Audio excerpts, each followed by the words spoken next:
আসসালামু আলাইকুম। আশা করি সবাই ভালো আছেন। আজকে টিফিন সমস্যার একটা সমাধান করে ফেললাম। তো এখানে আমি কিছু সিদ্ধ করা আলু ছেনে নিয়েছি। তার মধ্যে আমি দিয়ে দিলাম 1/2 কাপ পরিমাণ বেসনের গুঁড়া। তো এখানে কিছু বুটের ডাল সিদ্ধ করা আছে, সেখান থেকে কিছু বুটের ডাল দিয়ে দেবো। মানে জিনিসটাকে কতভাবে মজাদার করা যায় সেই চেষ্টাই আজকে করব আমি। তো এগুলা দিয়ে সুন্দর করে আগে মেখে নেব আমি। তারপরে এর মধ্যে আমি কি দিয়ে দিচ্ছি সেটা পরে বলছি। তো এখানে আমি দিয়ে দেবো পেঁয়াজ কুচি, কাঁচামরিচ কুচি আপনারা চাইলে দিতে পারেন। কিন্তু আমার যেহেতু বাচ্চারা খাবে এইজন্য কাঁচামরিচ কুচি না দিয়ে আমি শুকনো মরিচের গুঁড়া দেবো। তো এখানে সামান্য পরিমাণ আদা রসুন বাটা দিয়ে দিলাম।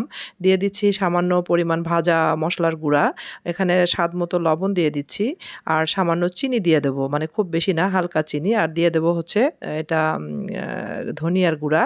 তো আগেই তো বলেছি যে মরিচের গুঁড়া দিয়ে দেবো। তো দিয়ে এটা সুন্দর করে মেখে নেব। তবে এর মনে মনে হয় যে এর মধ্যে ধনিয়া পাতা দিলেও ভালো লাগবে যদি কাবাব হিসাবে আমরা এমনি খাই। তো আমি যেহেতু আজকে এমনি খাবো না এটা কি বানাবো সেটা পরে বলছি। তো এখানে তেল দিয়েছি। তেলটা গরম হয়েছে। এটা সুন্দর করে মেখে নিয়ে এখন এগুলো আমি বড়ার আকারে ভেজে নেব। তো এটা কিন্তু আসলে খেতে কেমন লাগবে আমি এখনো জানি না। তবে খাওয়ার পরে বুঝেছি যে এটা মানে খুবই অসাধারণ একটা জিনিস। তো যতক্ষণ পর্যন্ত আমি ভাজতেছিলাম ততক্ষণ পর্যন্ত বুঝতেছিলাম না যে এটা কেমন হবে বা কি হবে। কারণ এটা আমার নিজস্ব রেসিপি। এটা আসলে কোথাও দেখা না বা শেখাও না। তো এটা ভাজার পরে আমি যখন খেয়েছি আলহামদুলিল্লাহ অনেক মজা ছিল। কাবাবের মতোই পুরাই।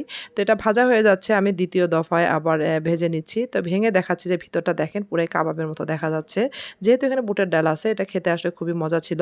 তো এরপরে ওই তেল কিছু ঢেলে নিয়ে তারপরে এখানে আমি পেঁয়াজ কুচি দিয়ে দিলাম। পেঁয়াজ কুচিটা সুন্দরভাবে যখন লাল হয়ে আসবে তখন এর মধ্যে আমি দিয়ে দেব চাল ধুয়ে রেখেছি ১ পট। তো যেহেতু আজকে ফার্স্ট টাইম এইজন্য আমি ভাবলাম যে অল্প চাল দিয়ে রান্না করে দেখি কেমন হয় এটা। কারণ কেমন হবে এটা তো আমি জানতাম না। তো পরে পেঁয়াজটা যখন লাল হয়ে এসেছে তারপরে আমি এর মধ্যে পোলার চালগুলো দিয়ে দিলাম। দিয়ে এটা সুন্দর করে নেড়ে নিতে হবে।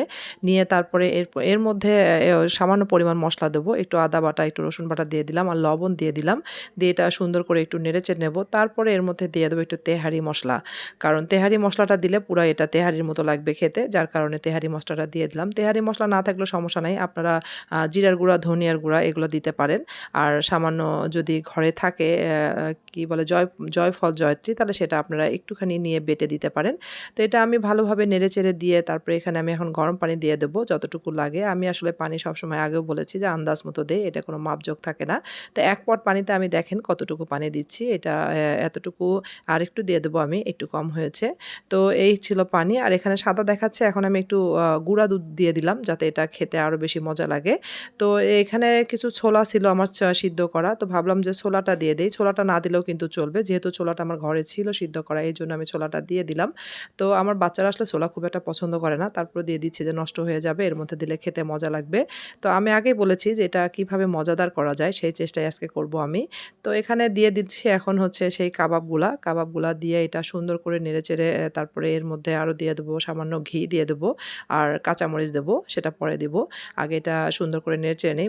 পোলাওটা কিন্তু সিদ্ধ হয়ে এসেছে। আর সামান্য একটু শক্ত আছে যেটা ঢেকে দিলে সে হয়ে যাবে। তো এখানে আমি ঘি দিয়ে দিচ্ছি সুন্দর একটা স্মেল আসার জন্য। তো দিয়ে এটা আমি সুন্দর করে ঢেকে দিয়ে রাখলাম।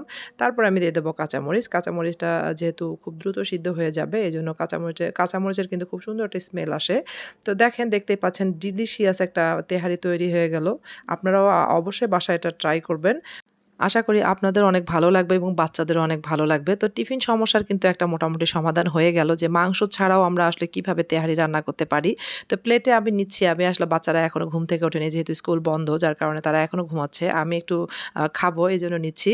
তো ওই কাবাবটা কেমন মানে নরম হয়েছে সেটা একটু দেখাচ্ছি আপনাদেরকে হাত দিয়ে আমি। তো এখানে শসা নিলাম, সাথে একটু ডিম দিলাম, কাঁচামরিচ এটা খেতে আসলে মন্দ লাগে না তেহারির সঙ্গে।